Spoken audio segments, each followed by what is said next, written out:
రాజకీయాల్లో ఎప్పుడు బండ్లు ఓడలు ఓడలు బండ్లు అవుతూ ఉంటాయి. అందులో భాగంగానే నాయకుల పాలన దగ్గర నుంచి ప్రవర్తన వరకు మార్పులు కనిపిస్తూ ఉంటాయి. గత పాలకులు చేసిన తప్పొప్పుల్ని దృష్టిలో ఉంచుకొని భవిష్యత్తు ప్రణాళికల్లో మార్పులు చేసుకుంటూ ఉంటారు. ఇందుకే ప్రస్తుత రాజకీయాల్లో ఏ నాయకుడికి అంత మార్పు వచ్చింది? పరిపాలనలో ఆ నాయకుడు తీసుకుంటున్న జాగ్రత్తలేంటి? ఆ నాయకుడిలో కనిపిస్తున్న మార్పు ప్రభావం ఏంటో తెలుసుకోవాలంటే వాచ్ ది స్టోరీ.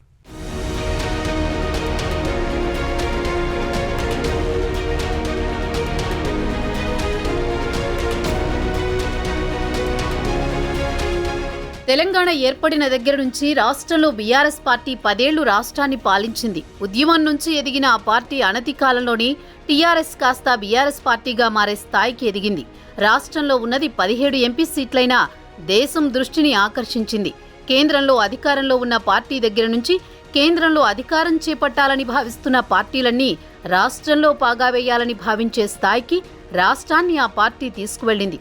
దాదాపు 10 ఏళ్ల పాటు అప్రతిహతంగా బీఆర్ఎస్ పార్టీ అధినేత కేసీఆర్ పాలించారు. అయితే కేసీఆర్ తీసుకున్న పలు నిర్ణయాలు ఆయన్ని అధికారానికి దూరం చేశాయి. బీఆర్ఎస్ పార్టీ అధికారం కోల్పోవడానికి కేసీఆర్ నిర్ణయాలతో పాటు ఆయన ప్రవర్తన కూడా కారణమని విశ్లేషకులు చెబుతున్నారు.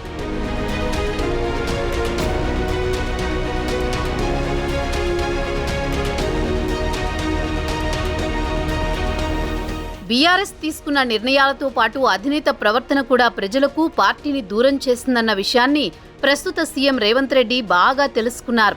దాంతో ఆయన ప్రభుత్వ పగ్గాలు చేపట్టిన దగ్గర నుంచి చాలా విషయాల్లో నేతలను కలుపుకుపోతున్నారు. వంటెద్దు పోకడలకు పోకుండా మంత్రులు పార్టీ నేతలకు సమయాన్ని కేటాయిస్తున్నారు. ప్రభుత్వం తీసుకునే ప్రతి నిర్ణయాన్ని నేతలతో చర్చించి అందరి సమక్షంలో ప్రకటిస్తున్నారు. నిర్ణయాలు తీసుకోవాల్సిన విషయాల్లోనే కాకుండా కాంట్రవర్సీ నిర్ణయాలు తీసుకోవాల్సిన సమయంలోనూ అందరి అభిప్రాయాలు తీసుకుంటున్నారు.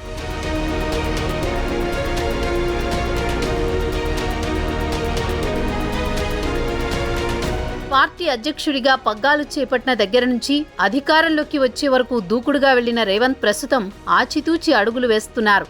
మంత్రులకు పోర్టుఫోలియో దగ్గర నుంచి నామినేటెడ్ పదవుల వరకు వివాదాలకు తావు లేకుండా చూసుకుంటున్నారు. ఎన్నికల్లో అన్నీ తానే దూసుకువెళ్లిన రేవంత్ ఇప్పుడు మాత్రం కలెక్టివ్ నిర్ణయాలకు ప్రాధాన్యత ఇస్తున్నారు. కేసీఆర్ మంత్రివర్గంపై గతంలో చాలాసార్లు విమర్శలు వచ్చాయి.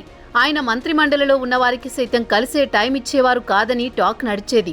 అంతేకాదు కేవలం కేసీఆర్ మెప్పు పొందిన వారికి మాత్రమే పదవులు దక్కేవి. కేసీఆర్కు నచ్చని పని చేసినా, ఏ చిన్న మాట దొర్లినా తరువాతి రోజే ఆ వ్యక్తి పదవి ఊస్టింగ్ అయ్యేది.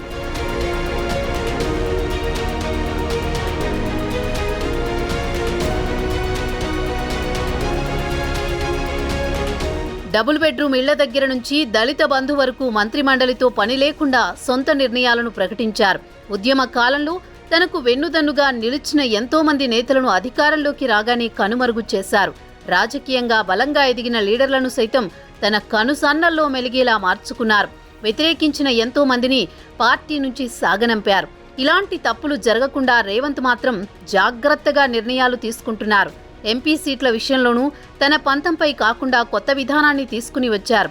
ఎంపీ సీటు కావాలనుకునే నేతలను అప్లై చేసుకోవాలని అధిష్టానం చేత ప్రకటించారు. నామినేటెడ్ పదవుల విషయంలోనూ నేతల మధ్య విభేదాలు లేకుండా చూసుకుంటున్నారు. తనను ఎన్నోసార్లు వ్యతిరేకించినా విమర్శించిన నేతలను సైతం బుజ్జగించి పక్కన పెట్టుకున్నారు. కోమటిరెడ్డి రాజగోపాల్ రెడ్డి, వి హనుమంతరావు, జగ్గారెడ్డి లాంటి నేతలు గతంలో ఎన్నోసార్లు విమర్శలు చేసినా ప్రస్తుతం వాళ్లను కలుపుకుపోతున్నారు.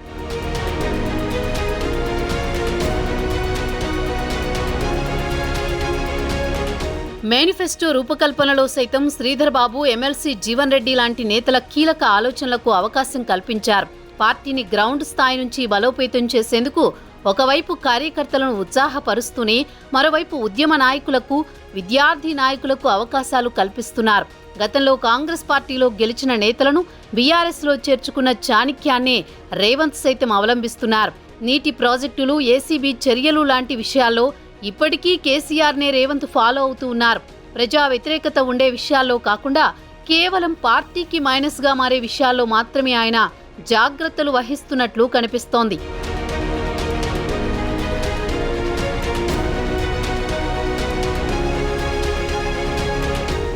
గతంలో గవర్నర్ తమిళసై ప్రజా దర్బార్ నిర్వహించారని ఆగ్రహించిన కేసీఆర్ ఏకంగా గవర్నర్ ప్రసంగం లేకుండానే అసెంబ్లీని నడిపించారు. అధికారిక కార్యక్రమాలకు సైతం ఆమెను ఆహ్వానించకుండా నిర్వహించేవారు. ప్రధాని మోదీతో సైతం వైరానికి సై అన్నారు. అధికారిక కార్యక్రమాలకు ప్రధాని వచ్చినా మంత్రులను కూడా వెళ్లనివ్వకుండా కేవలం అధికారులతోనే సరిపెట్టేవారు. అయితే అలాంటి భేషజాలకు వెళ్లకుండా రేవంత్ చాలా జాగ్రత్తలు తీసుకున్నారు. గవర్నర్ ప్రధానులతో తగాదాలకు తావు లేకుండా చూసుకున్నారు. సిద్ధాంతపరంగా తీవ్రంగా వ్యతిరేకించే ప్రధానిని సైతం రాష్ట్రం విషయంలో స్వయంగా వెళ్లి కలిసి పనులు చేయించుకున్నారు.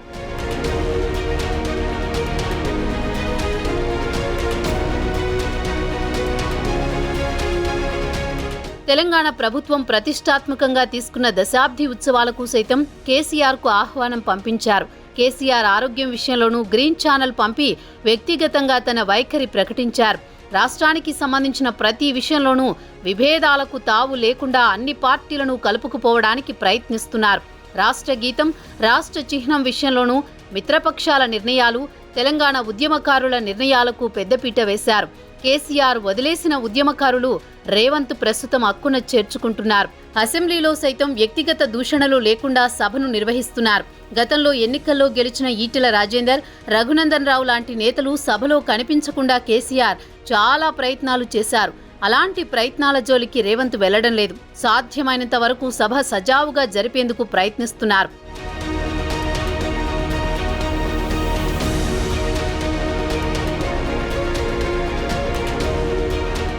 స్వతహాగా రేవంత్కు స్పీడ్ ఎక్కువైనా అధికారం చేపట్టిన తర్వాత మాత్రం జాగ్రత్తలు వహిస్తూ ప్రజల్లో పాజిటివిటీని క్రియేట్ చేసుకుంటున్నారు.